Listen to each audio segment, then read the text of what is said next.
Hello, so I think my room is finally in a place where I can call it like mostly done. I think this space is just forever gonna be like changing and evolving because that's just like the nature of having a messy studio where things are just constantly happening. But I think in terms of like furniture, decor, like the big ideas, I'm pretty much there. So I thought I'd show you around. I can just like take you around my room and just show you all the things that I have in here and how I organized everything. And yeah, should be a fun time. So let's do it.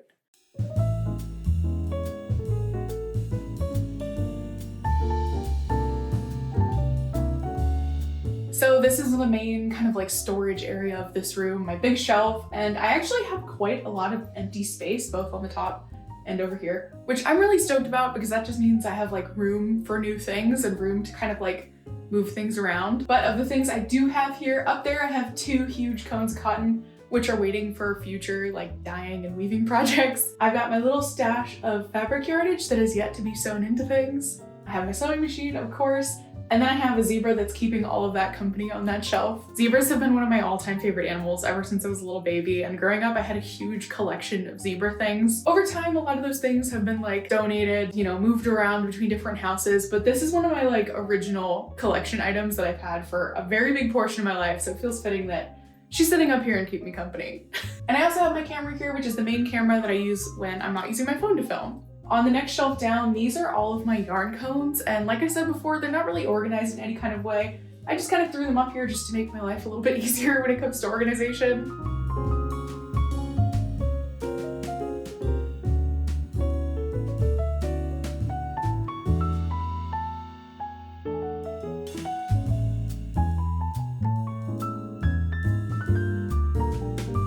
Then on this shelf, I have some random like little decorative items. Like I have this vintage pern, which was a gift from one of my friends. And I have this beautiful silk flower that I got at a silk flower making store and craft store in Paris. That's definitely gonna be a theme as I'm going around this room, as you're gonna see there's a lot of like little knickknacks and fun stuff kind of hanging out in between all of the crafting stuff.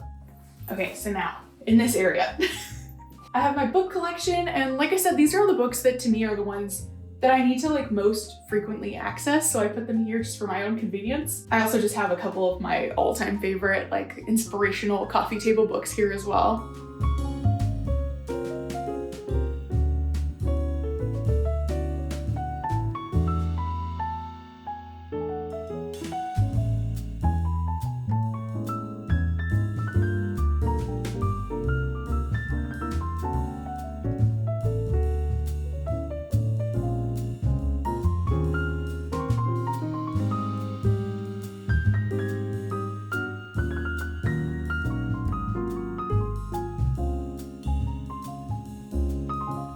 In front of that, I have a teeny stack of my smallest books. On top of that, I have a little dish that I got in San Francisco where I used to work at a yarn store in the Castro district, so it has that cute little rainbow. And in that dish, I have this giant felted chocolate strawberry that's also a pincushion, and I just think it is so cute.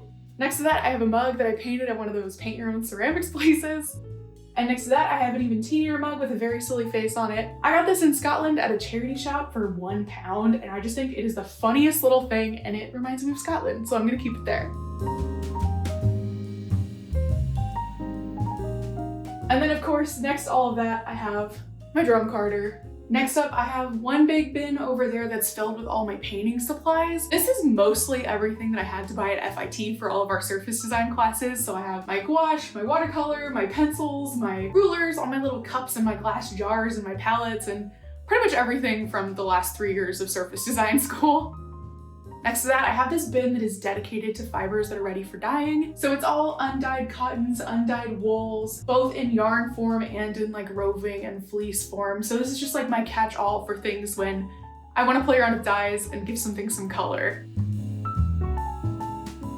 Next to that, I have this little bin here that is entirely dedicated to my yarn scraps, and I want to keep this easy access on this shelf so that if I ever have little bits of anything, I can just pop this open, throw it in, close it up. It's a nice way to make sure my scraps will eventually get used at some point. They're not just like going in the trash. They're gonna hang out in here until I think of the perfect project for them. Then I have this really big bin down here, and these are all the yarns that are either in like individual skeins or kind of half balls, or Just like random assortments of yarn that aren't quite enough to complete an entire project on their own, but would be great for a weaving of some kind or like a scrappy project. So that's what this bin is dedicated to. And then hanging out here in the corner,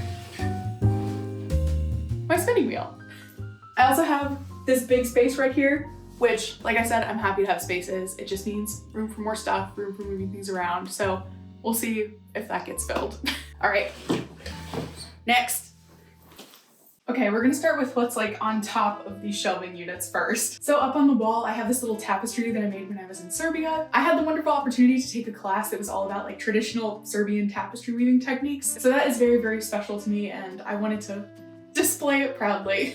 Over here, I have a couple different fun little decorative things. This yarn bowl I made at the same time I made that mug from earlier at the Paint Your Own Ceramic studio. When I was making this, I actually specifically had in mind the colors of my studio because I wanted this to kind of like feel like it belongs here. So I pulled inspiration from the different items I have in here to create this little guy, and now it'll live up here waiting to be used. I got this vase as like a little birthday gift for myself years ago, and I've just always kind of had it in my spaces, and I just think it's so fun with all these textured fringes. And inside of it, I have this hand-woven Scottish thistle that I got at the Isle of Skye, which of course just brings me so much joy to see. I think it just works as like a silly flower pot.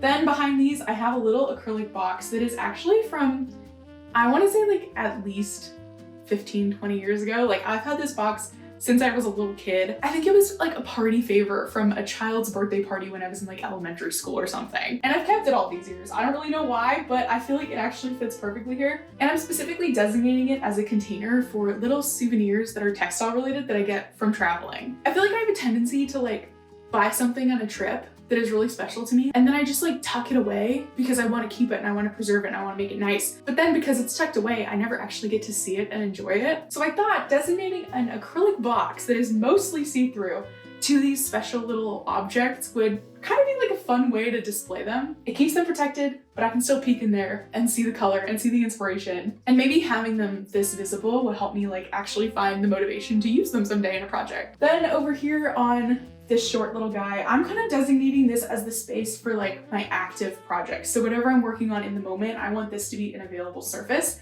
where I can just toss everything, just so it doesn't end up like literally everywhere all over the room. It belongs here. So I have a yarn bowl that was a gift from my really good friends. I adore this yarn bowl. It's like a piece of treasure to me. And that's what I use for actually winding and unwinding yarns. I have the cones and the shuttles that I'm working with on my current project that I'll show you in a second. And then I have this bobbin winder, which was a gift from a friend of mine. She got it secondhand. She didn't want it. She asked if I wanted it. And I was like, absolutely. So that lives here now. And I also have this really beautiful table runner that was a gift from my mom from Brazil, and I just draped it over here because it just works so well.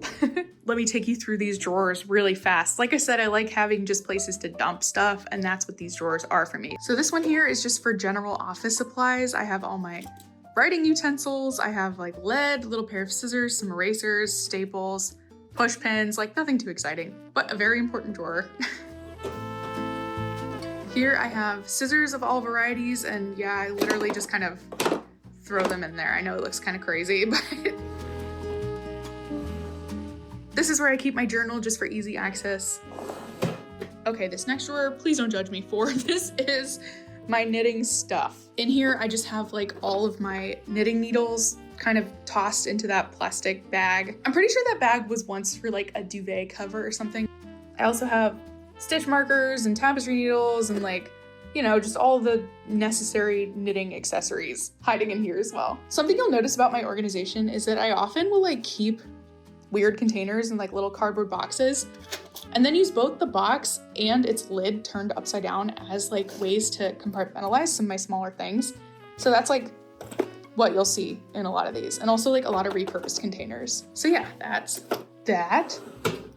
Down here, the drawers get a little bit bigger. This is all of my spinning stuff. So I have my hand carders, my flicker brush, my yarn winder, some spinning wheel oil, my nitty knotties in here, just like a whole bunch of spinning stuff and drum carder parts and things like that. This is another chaotic drawer that holds all of my sewing supplies. I have tons of pins, tons of clips. All of my needles are here in like a magnetic case. Tons of rulers, and just all the other little supply things that I would need for a sewing project. Down here, I have all of my tape and adhesives and glues and heat bond and hot glue gun and things like that. Things that make stuff stick together. And then the last drawer, definitely the least glamorous one, it's just like miscellaneous tech stuff. So I have like my sewing machine cords, my scanner cords, little tripods, cables, you know, boring things. So that's my tall, skinny green guy that I painted.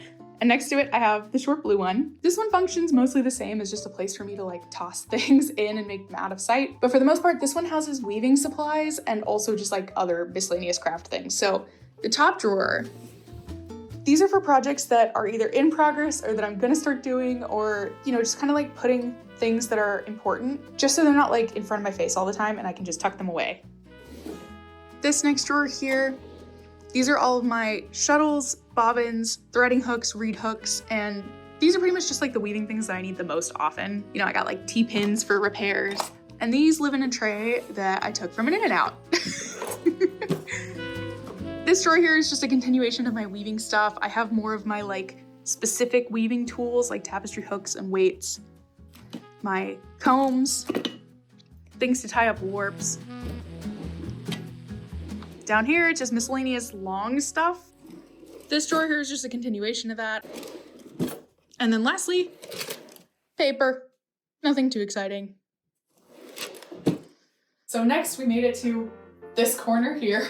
This is where my Saori loom lives. This is my first ever loom, and it was from the very, very start of my weaving journey, so it is forever gonna be precious to me. And I keep it protected with this beautiful like velvet lined piece of block printed cloth that my mom brought back from India that I think is just so pretty. I thought it kind of goes with the vibe of this room and it'll keep my loom nice and dust free. So let's just put that back.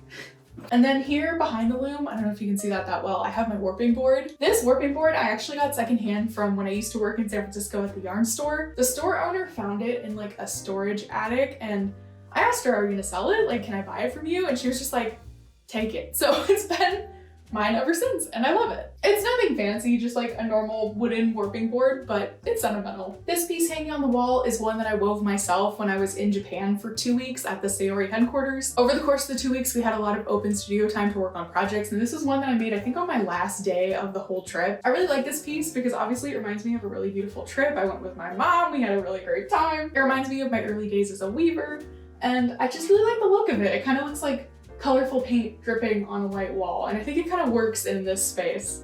Okay, next up, we're going this way. So this loom is the newest addition to my studio, and I am just like so excited about it. This is a Shacked Mighty Wolf, and I got it secondhand from a friend of mine. She was selling it at like a really good price, and it's in really good condition, so I just had to swipe it up. It is big and beautiful, it weaves very wide cloth, and it has 4 harnesses, so I feel like I'm gonna have a lot of fun with this. On the loom right now, you can see the project that I have going. I just pulled a black warp from my stash just to weave something, just to try it out, kind of get a rhythm for it, and I'm enjoying this so much. I'm also having so much fun with this project, but I'm gonna tell you about that in my January vlog, which should come out after the end of January. In front of it, I have a weaving bench that I've had for ages, and on that, I have this beautiful sunflower tapestry blanket that I'm pretty sure my parents have had since I was an infant. That's what my mom told me, at least. So I've had this for literally my whole life, and I like it here as something soft to sit on. It's very cheerful, it's very beautiful. Yeah, as you can tell, I'm very sentimental about things. I like keeping things for long periods of time and surrounding myself with things that like bring me joy and remind me of happy memories. So there's definitely a lot of that in this studio. Okay, there's next. This corkboard is essentially for my like works in progress, because when I make things, I really like to take detailed notes. I like to save yarn scraps and yarn labels. I like to make sure that I have everything written down, like my drafts and my like details of my projects. I do that for a couple reasons. One reason is because I'm overly sentimental and I like to have documentation and like pieces of my projects, just because I find it cool to like look back in time and see like what I've done in the past. I also do it because it's really nice to have all the like metrics of a project, like what was my EPI, what reed was I using, you know, like things like that. So that if I want to recreate something, or if I want to go back and like look at a fabric and be like, how did I do that? I have it all written down. The third reason I'm doing this is because I'm offering my notes as a perk to my patrons. So I recently started my Patreon, and one of the perks that I'm offering my patrons is access to my lab notes. My lab notes are essentially all of the notes that I take over the course of a project. So all the details of my warp, all the details of my weft, my drafts, my loom specs, my yarn samples. I'm gonna take all of this that will be collected on my corkboard over the course of a project, scan it in, make it into a beautiful PDF, and then share it with you guys. So if you're interested in my lab notes or any of the other perks that I'm offering my patrons, definitely check out the link in this video's description. Okay, on to the next thing. All right, next up is the closet. And just a warning, this is not the most glamorous space, but it's effective as storage, so.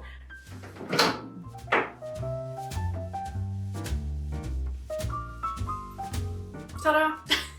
So what we have going on here is a lot of different storage bins and containers, just because like I told you guys, I like my bins for just throwing things into. And they're organized by like type of object, so I'll just walk you through some of it. Starting on this side, this bin up here is dedicated to all things bat carding. So it's all the little things that are added to a carded bat just to give it a little bit of pizzazz, like Angelina, Silk Noil, Sorry Scraps, just a lot of fun little things, and a lot of stuff that I've also dyed myself in here. This next bin directly below it is dedicated to all of my hand-spun yarns. These are all the yarns that have yet to be used in a project, and they're just hanging out here waiting for the perfect moment to shine. Right below the box of handspun, I have my box dedicated to all of my warps. I have a whole bunch of different warps in here. Some are the pre-wound Sayori warps, some are from festivals, some are ones that I've made. Underneath the warp box, I have just like a box of random goodies and supplies. This is just kind of like a catch-all for my miscellaneous tools. Things that I don't use super duper often, but definitely get used, so I want to have them accessible. I have mending supplies, felting supplies, jewelry making supplies, random little project craft kits. Below that, I have two really big yellow bins. This one on top is dedicated pretty much exclusively to rovings and things for spinning. These are all fibers that have been dyed. There's wool, there's alpaca, there's all kinds of stuff in here, ready to be carded and spun up into something fun in the future. And in the yellow box immediately below that, I have what I call my knitting stash. You guys know I don't really differentiate knitting and weaving yarns. I use all of it in my weaving projects, but this box is specifically for skeins of yarn that I have multiples of, so I'm more likely to use it either for like a really big weaving project or a knitting project of some kind, and I'm just using this box to keep those skeins together. On this door right here, I just have my like aprons and paint smocks and things like that readily accessible. And then we have this column here. This top shelf here is dedicated to things that I've woven myself, but are kind of like on the smaller end. Not small enough to be scraps, but not big enough to be yardage. So there's some like woven samples in here. There's some like big remnants from sewing projects where I had like that much fabric left and I didn't know what to do with it. So it's all living up there. Maybe I'll find uses for them if they're staring at me all the time and I kind of like have them in my mind. Below that, I have my binders, and this is pretty much where I keep all of my notes. I have a dedicated binder for my workshop handouts, so this is like if I'm going to a workshop and the teacher hands you something, I keep all of that and it goes in this binder. Right next to the workshop one, I have a dyeing binder, and this is for all of my like little dye experiments. I keep little samples of yarns and fabrics and fibers whenever I'm dyeing things, just so I can have a record of it. And next to that, I have my knitting binder, and that's where I keep like if I had to knit a gauge swatch and I didn't need the yarn, I'll pop it in there just in case I do need it. If I had to print out a pattern and I made notes on it, or if I made modifications or something, it all goes in there. So this is how I like to keep organized and keep everything together. And then I have this really silly little flower fish keeping guard of everything.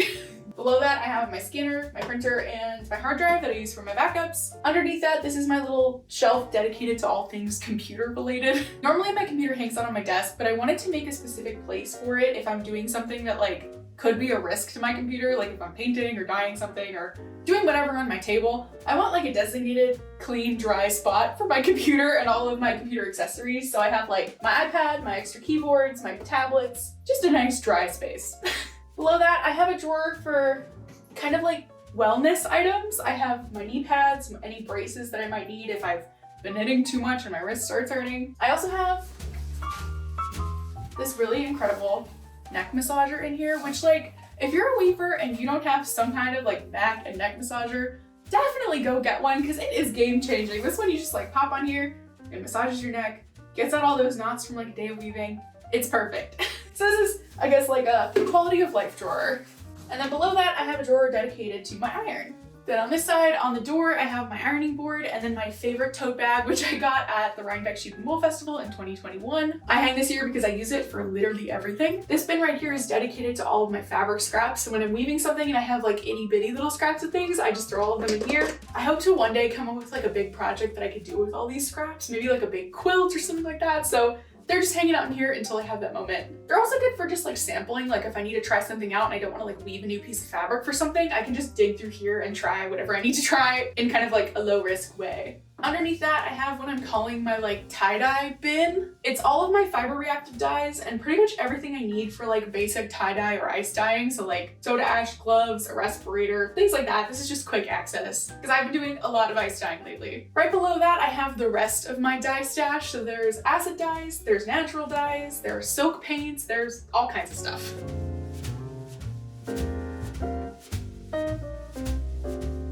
And then below that, I have all of my dye tools and equipment. So these are the bottles and the jars that I use for dyeing, my respirator, spoons, funnels, things like that.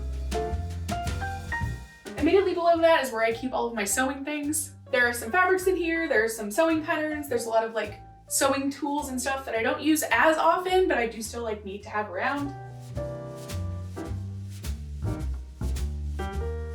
And then right below that is just like a box of miscellaneous stuff. Next to this tower of boxes is my spinning wheel backpack, and right now that's just serving as storage for any like long, awkward vertical things that don't have a place anywhere else in the room. Just keeps them nice and upright. Then I have just like a bunch of other random stuff kind of scattered above these shelves and below on the ground, but it's not that interesting, so I won't bother you with that.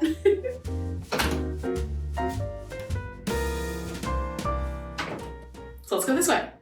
Next to the closet, I have my tech cart. This is where I keep things that I need like very frequent access to. Up here at the top, I have this basket that kind of serves as a catch-all for little tiny technical things that are very easy to lose. So I want like a designated space for me to just like throw them in and then I won't lose them, hopefully. Like little adapters and things like this that are so important and disappear so easily. So I just throw them in there.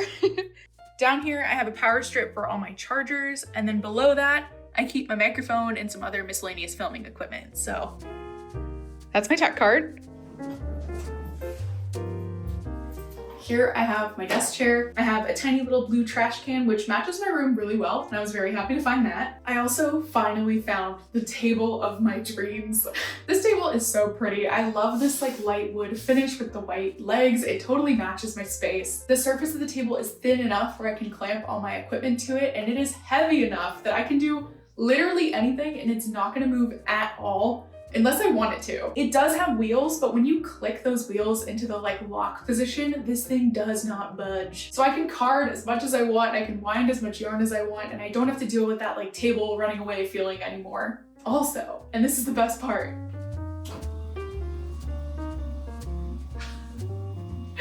it's a standing desk.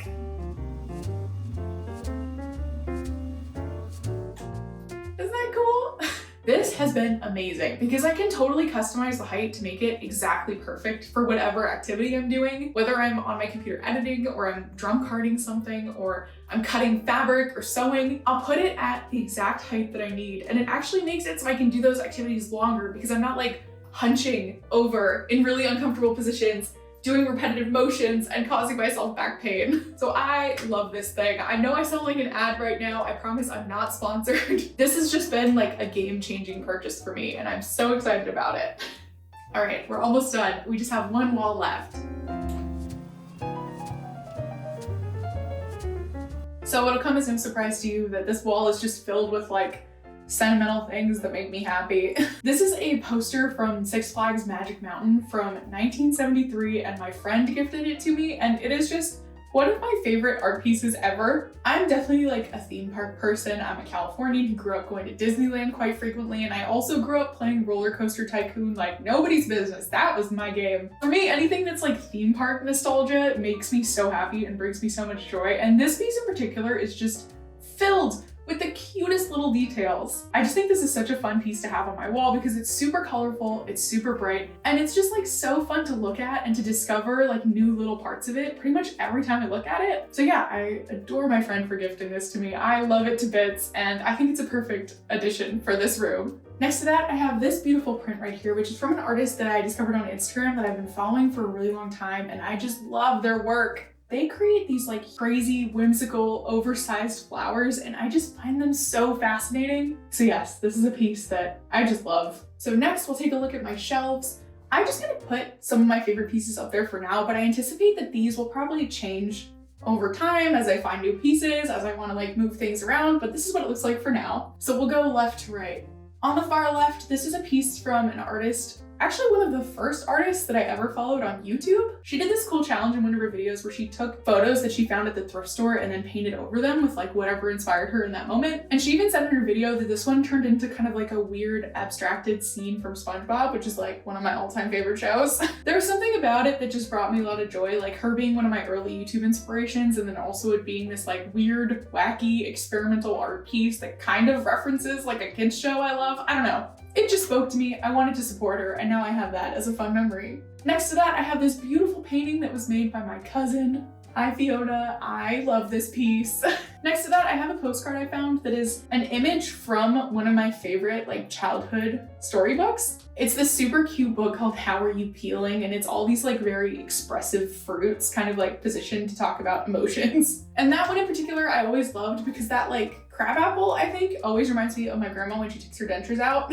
Next to that, I have this stuffed peppers drawing that I actually bought from a street vendor outside of the Met in New York. Stuffed peppers is one of those dishes that I like so strongly associate with my mom. Like she makes that all the time and it's absolutely delicious. And I just loved the visual of these two like overstuffed happy little peppers sitting there on a plate with like a glass of wine. I just thought it was perfect. And next to that, I have a painting of a sour cherry, which is from Serbia. The sour cherries in Serbia, that is one of my all-time favorite fruits, one of my all-time favorite foods. So this is just a nice little memory of that. Okay, one more shelf to go and then we're done. This piece right here in the embroidery hoop was made by one of my friends. It was actually the same friend who gave me that roller coaster print. Her and I used to live together in college, and I would drive us both to school every day, and we'd listen to this band called The Struts, and they had this one song that we just loved. This is a line from that song, "Don't want to live as an unsung melody." And I just think that line is so beautiful. Like, that's such a nice message, and she hand embroidered this for me herself, and I just find that so precious. Next to that, I have a butterfly in a glass frame, and this was actually one of the first things I ever bought, like with my own money. In college, my friends and I used to visit this store in San Francisco called Paxton's Gate, and their whole thing was like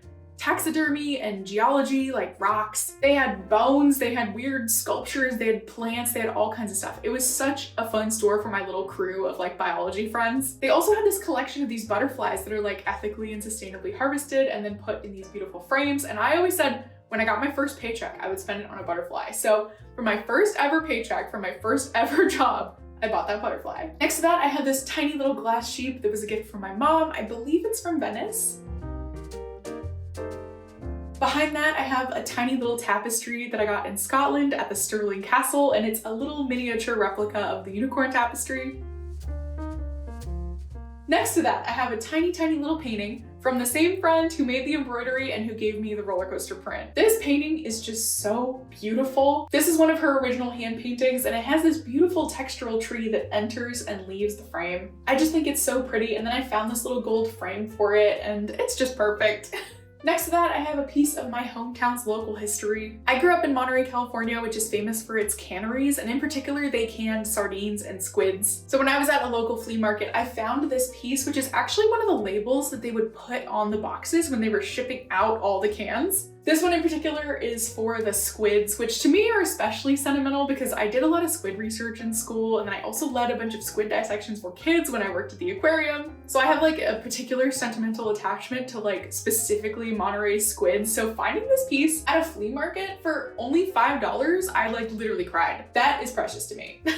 And then last but not least, I have a little piece of textile history. So before textile designers used computer software to design their prints, like Photoshop and Weave software, like we all are very much used to now, all of the textiles were painstakingly made by hand. For weaving specifically, because the act of actually like warping and weaving on a loom was so time consuming, this meant getting a ruling pen and gouache paint and literally painting every single warp thread one by one and every single weft thread one by one. And then they would use that painting to then design the official textile. So this piece that I have right here is from one of my professors who used to do that in her career. She had stacks and stacks and stacks of these stunning plaids, and she had painted every single one of them. And she didn't want want them. She was just like handing them out and giving them away. So of course I took one. It was actually funny. When I picked this one specifically, she asked me, she was like, why did you pick that one? That's the ugliest one. It's not even cropped. And I told her I really like this one because it's not perfectly cropped in and you can see her hand. Like you can see where she stopped every line. And I just think there's like some magic to that. It really feels like a piece of textile history.